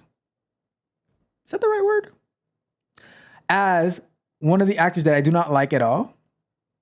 I don't know what's the right word, but you guys know what I mean, right? Which number one on my list is Cuba Gooding Jr. Number two is Shamar Moore. As my number two on the list would say, stay liquid, which is meaning stay agile. Stay liquid. He says that in SWAT. Stay liquid means stay agile, right? So that's why I think that it's not that you intentionally deviate. You make a plan with the team on how to be the most efficient. And that's what it truly means to practice agile, right? That's my thoughts behind it, right? Let's wrap that one up. All right, let's see what the chat has to say before we get to our last question of the night. Let's see. Your car says drinks on me at the sushi bar. Gonna get some sake. Is that what it calls, sake? And says not the one Keith Lee went to though. It was parasites moving in that. That is terrifying to hear. Allegedly, your car. Allegedly, you know, I don't even know which one he went to, but I'm gonna add allegedly just to be on the safe side, right? Just to be on the safe side. Allegedly, there were parasites moving in that. Allegedly, the one that Keith Lee went to, right? To be able to shake them haters off. Says flex. Honestly, I don't even know what I said. I don't even know what I said. Anyways, it's so bad. I'll say these things and then you guys have this stuff in the chat. I'm like, I have no idea what they're talking about. Says, Ruth is such a example name. That's a fact. That is a fact. Let's get it. Says, I got something that can be rigid and agile at the same time. Why did I read that? Oh God, your car. You got me, your car. You got me. You got me.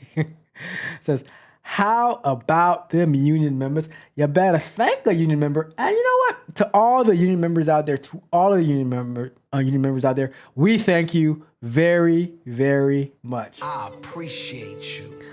Rod Brown says, don't apologize. Cowboys are trash. Damn.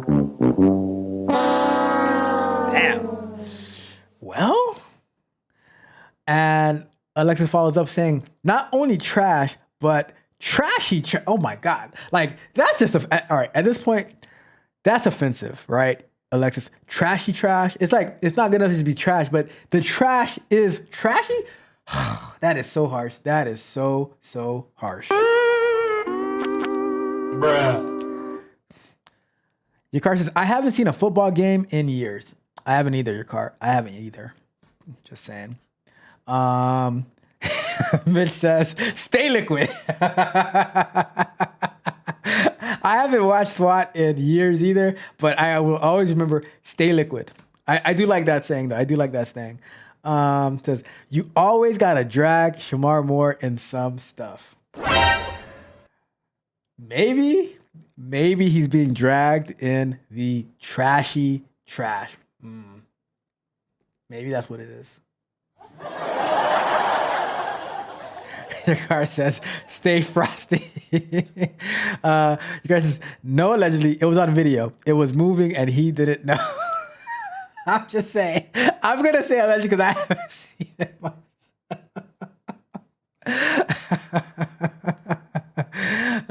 Says, yes, I got one through.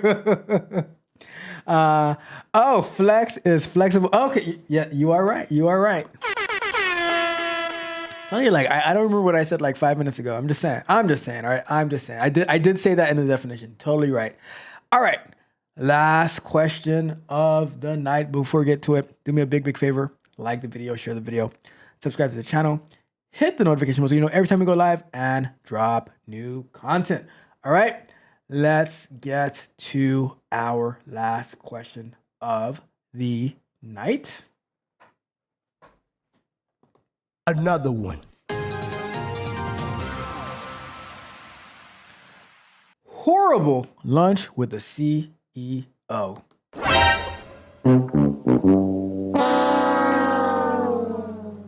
So,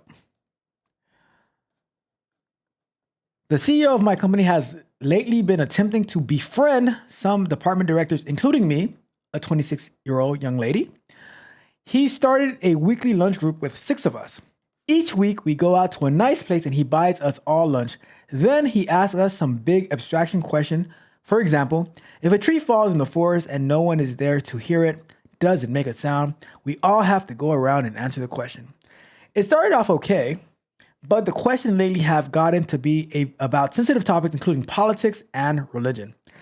I disagree with him on many of the topics he is bringing up. I am polite, but I won't hide what I feel when asked directly. But every time I speak, the CEO jumps in explaining why I'm wrong about my beliefs. He doesn't do it to any of my other coworkers as much. I'm young and brand new at my role. I'm the only female director and the only woman at these lunches. I just laugh it off and pretend to be having a good time. I like my job otherwise and don't want to get fired, but I hate lunch groups and wish I could stop going. It's a small company with no HR. Do I have to suck it up? What do I do? Well, that escalated quickly. It sounds like I hate it here. I want to go home. so. Let's start a timer. Is it inappropriate to tell the CEO that I don't want to talk about that? Like, why are we talking about this type of stuff? And if the CEO if you're comfortable talking about it, sharing your opinion and stuff like that, then why don't you treat it why don't they treat it as the Monday night panel and start just talking over each other, jumping in and doing ad hominem attacks and stuff like that? I mean, whatever. Honestly, I think that no one has to talk about this. And if the CEO wants to take everyone out to talk about to lunch, the director's out to lunch, then you can say that you want to talk about work-related stuff and you don't want to talk about politics, religion, nutrition, sports, the most divisive things that there are to talk about. And you go from there, right? Even if you don't have an HR department, there are things that cannot happen legally that you'd be put there, like the CEO is putting his company in jeopardy of a lawsuit. And I think that you can easily say, if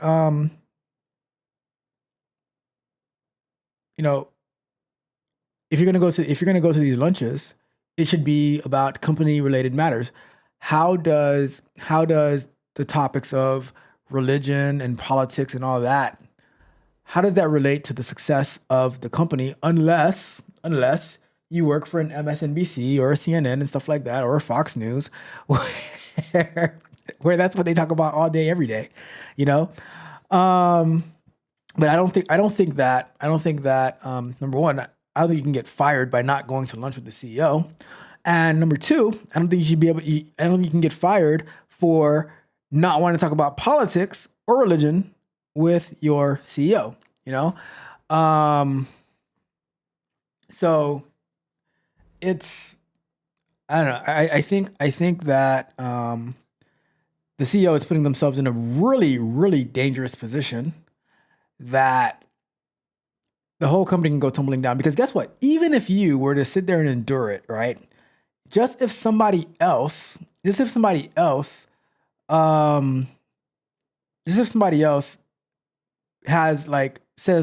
about it, then that puts the whole company in jeopardy. And that is why HR actually exists, because HR's job and legal job is to protect the company from stupidity like this, when honestly, when going to lunch, you talk a company lunch, you should be talking about company business, right?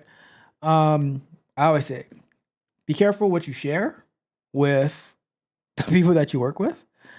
And somebody brings up a topic that you don't want, somebody brings up a topic, you don't have to answer it. You can just listen. And, I think it's dumb. I think the CEO is putting his company at risk, opening himself up to lawsuits. And number one, you don't have to go to the lunches, and they can't fire you for not going to the lunch, especially if on the lunch they're not talking about what they're not talking about what is relevant to the company's success, right? Unless those things directly impact the company's success. So I don't know. I think they just put themselves in danger by that, especially when it comes from the CEO level, especially at the CEO level. That's not right. That is not right. So I don't know. That's my thoughts on it. Let's wrap that question up. But you don't have to. I wouldn't even fear about getting fired and stuff like that, because if they do fire you, they open themselves to a massive, massive lawsuit. All right. We are done with that question.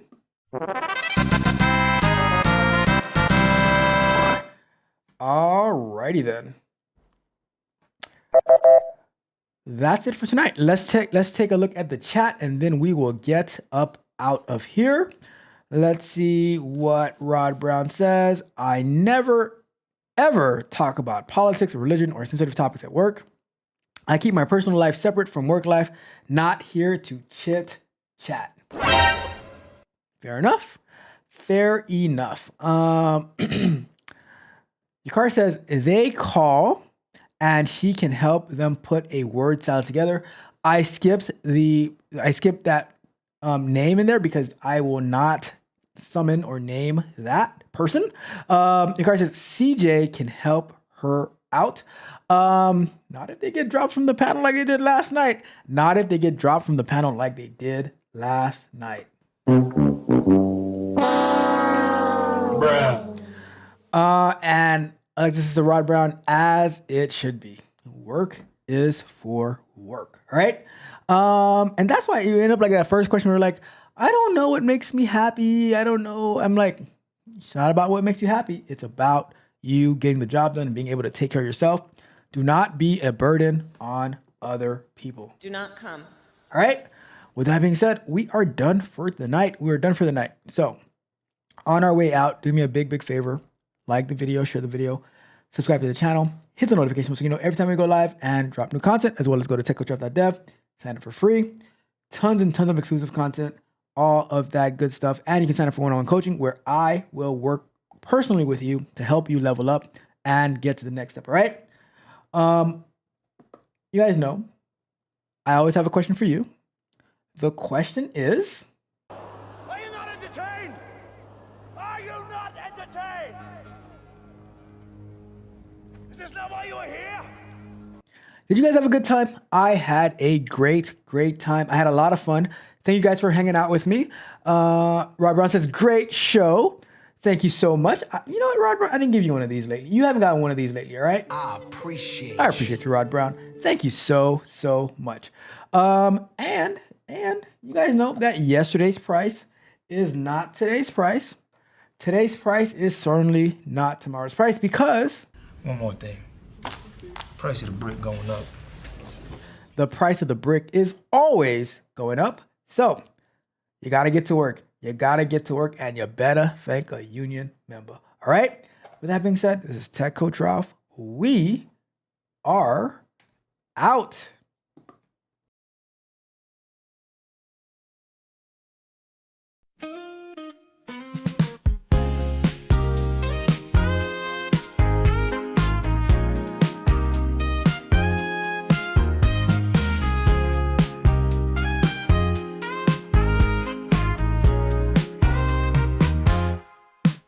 Tech Coach Ralph, tough as nails, no disguise.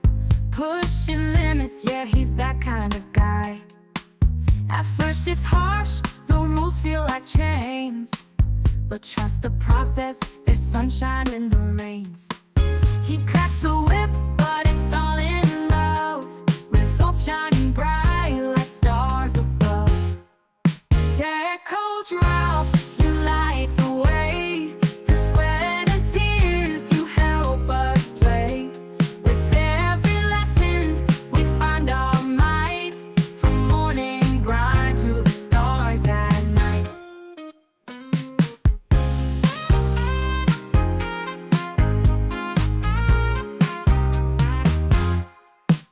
Days turn to weeks, skills sharp and fast. once was a struggle, now feels like a blast. Step by step, we rise and we glow. With Ralph in our corner, we're ready to show. Singing his praises, can't keep it inside. From hard ass to hero, he's our pride. Tech Coach Ralph, you light the way. Through sweat and tears, you help us play. With every lesson, we find our might. From morning grind to the stars at night. So here's to Ralph, the coach we need in this game of growth. He plants the seed.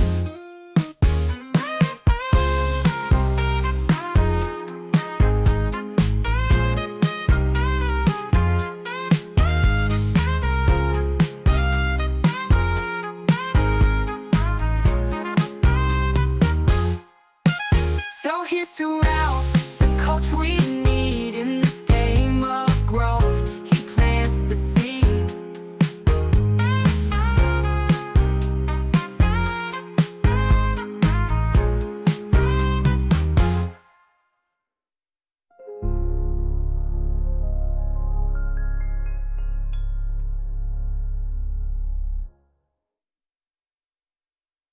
We stand afraid of shadows cast by doubt, whispered fears of what they'll talk about. Got dreams that wait in line behind our pride, but courage lives where fear is set aside. So many dreams collected dust on shelves, scared to fail, so we hide our true selves.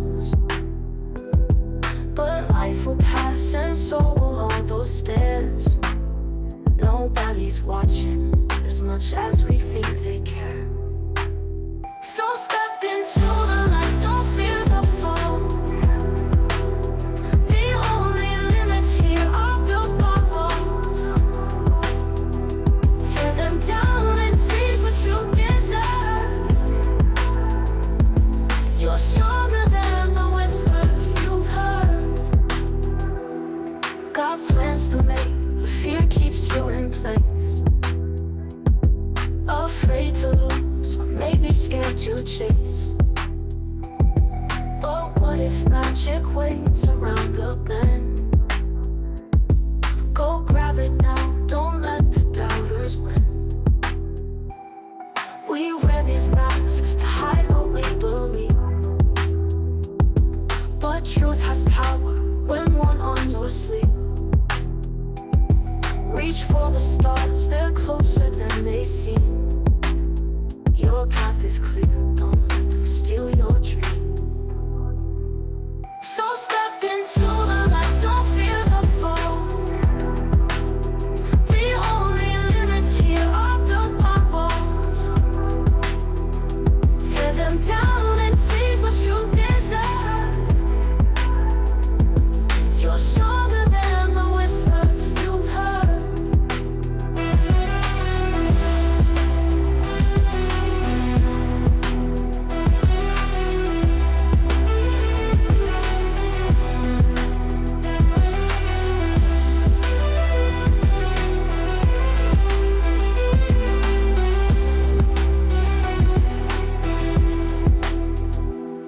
Got plans to make, but fear keeps you in place.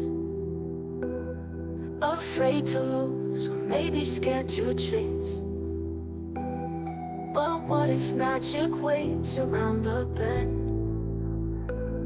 Go grab it now, don't let the doubters win. We wear these masks to hide what we believe, but truth has power when worn on your sleeve. Reach for the stars, they're closer than they seem. Your path is clear, don't let them steal your dream.